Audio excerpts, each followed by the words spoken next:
नमस्कार दोस्तों, आप सभी का स्वागत है गोविंद का रजिस्टर में। आज मैं आपको महाभारत की रचना से जुड़ी एक ऐसी अद्भुत और प्रेरणादायक प्रसंग सुनाने जा रही हूँ जिसे सुनकर आप भगवान श्री गणेश की बुद्धिमत्ता, उनके त्याग और महर्षि वेदव्यास की अद्वितीय प्रतिभा को बार बार प्रणाम करेंगे। क्या आपने कभी सोचा है कि भगवान श्री गणेश को एक दंत क्यों कहा जाता है? आखिर ऐसा क्या हुआ कि उन्होंने अपना ही एक दांत तोड़कर लेखनी बना लिया और महाभारत जैसा विश्व का सबसे महान महाकाव्य लिखने में पूरे 3 वर्ष क्यों लगे? आइए जानते हैं ये दिव्य कथा। द्वापर युग के अंत में जब महर्षि वेदव्यास ने देखा कि आने वाली पीढ़ियों के लिए धर्म, नीति, कर्म, भक्ति, ज्ञान और जीवन के प्रत्येक पक्ष को एक ही ग्रंथ में संजोना आवश्यक है, तब उन्होंने महाभारत की रचना करने का संकल्प किया। यह कोई साधारण ग्रंथ नहीं था। इसमें लाखों शब्द, अनगिनत श्लोक, महान योद्धाओं का इतिहास, श्री कृष्ण की दिव्य लीलाएं, धर्म और अधर्म का संघर्ष तथा मानव जीवन के गहरे रहस्य समाहित होने वाले थे। महर्षि वेदव्यास जानते थे कि इतनी विशाल रचना को अकेले लिख पाना संभव नहीं है। उन्हें ऐसे लेखक की आवश्यकता थी जो उनकी वाणी की गति के साथ चल सके, जो एक भी शब्द गलत न लिखे और जिसका ज्ञान भी असाधारण हो। बहुत विचार करने के बाद उन्होंने भगवान श्री गणेश का स्मरण किया। भक्त वत्सल गणपति तुरंत उनके सामने प्रकट हुए। महर्षि ने विनम्र होकर उनसे कहा, हे विघ्नहर्ता, मैं मानव कल्याण के लिए महाभारत की रचना करना चाहता हूँ। यदि आप इसे लिख दें तो यह कार्य सफल हो जाएगा। भगवान श्री गणेश मुस्कुराए और बोले, महर्षि, मैं आपका यह कार्य अवश्य करूंगा, लेकिन मेरी एक शर्त है। आपको बिना एक पल रुके लगातार श्लोक बोलने होंगे। यदि आप बीच में रुके तो मैं उसी क्षण लेखन बंद कर दूंगा। महर्षि वेदव्यास समझ गए कि यह कार्य जितना महान है उतना ही कठिन भी होने वाला है। उन्होंने शांत स्वर में उत्तर दिया, हे गणेश, आपकी शर्त मुझे स्वीकार है, लेकिन मेरी भी एक शर्त है। आप जो भी लिखेंगे पहले उसका अर्थ पूरी तरह समझेंगे, उसके बाद ही उसे लिखेंगे। भगवान श्री गणेश ने प्रसन्न होकर कहा, ऐसा ही होगा।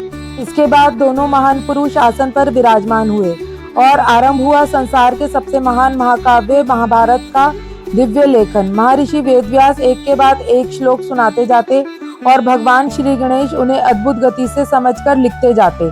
ऐसा लग रहा था मानो ज्ञान स्वयं शब्दों का रूप लेकर पृथ्वी पर उतर आया हो। समय बीतता गया, लेखन की गति इतनी तेज थी कि भगवान गणेश का कलम उस वेग को सहन नहीं कर सका और अचानक टूट गया।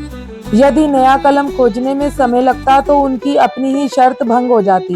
भगवान श्री गणेश ने एक क्षण भी विचार नहीं किया। उन्होंने अपने दाएं दांत को स्वयं तोड़ लिया और उसी को लेखनी बनाकर महाभारत लिखना जारी रखा। यही कारण है कि आज भगवान श्री गणेश एक दंत के नाम से पूजे जाते हैं। उनका टूटा हुआ दांत केवल एक पहचान नहीं, बल्कि यह संदेश है कि जब उद्देश्य महान हो तब अपने सुख, सुविधा और अहंकार का त्याग करना ही सच्चा साधन है।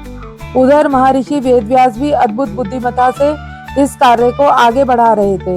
जब उन्हें थोड़ा विश्राम चाहिए होता तब वे अत्यंत कठिन और गूढ़ अर्थ वाले श्लोक बोल देते।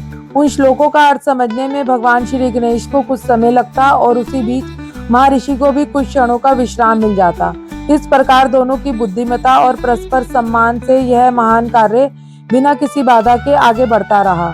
दिन बीतते गए, महीने बीत गए और देखते ही देखते पूरे 3 वर्ष बीत गए। अंततः महाभारत जैसा अमर महाकाव्य पूर्ण हुआ, जिसने युगों युगों तक मानवता को धर्म, कर्म, सत्य, न्याय, कर्तव्य और जीवन का मार्ग दिखाया। आज भी जब हम महाभारत पढ़ते हैं तो उसके प्रत्येक श्लोक में महर्षि वेदव्यास का दिव्य ज्ञान और भगवान श्री गणेश का अतुलनीय त्याग दिखाई देता है। यह कथा हमें सिखाती है कि केवल प्रतिभा ही महान नहीं बनाती, बल्कि धैर्य, अनुशासन, समर्पण, त्याग और कर्तव्य के प्रति अटूट निष्ठा भी मनुष्य को अमर बना देती है। भगवान श्री गणेश ने अपना दांत खो दिया, लेकिन संसार को अमर ज्ञान का खजाना दे दिया, और महर्षि वेदव्यास ने अपने ज्ञान से ऐसा ग्रंथ रचा जो आज भी करोड़ों लोगों के जीवन का मार्गदर्शन करता है।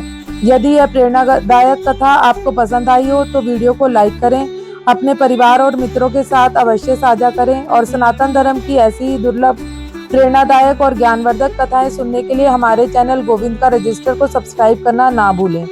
आपके एक सब्सक्राइब से हमें ऐसी ही दिव्य कथाएं आप तक पहुंचाने की प्रेरणा मिलती है।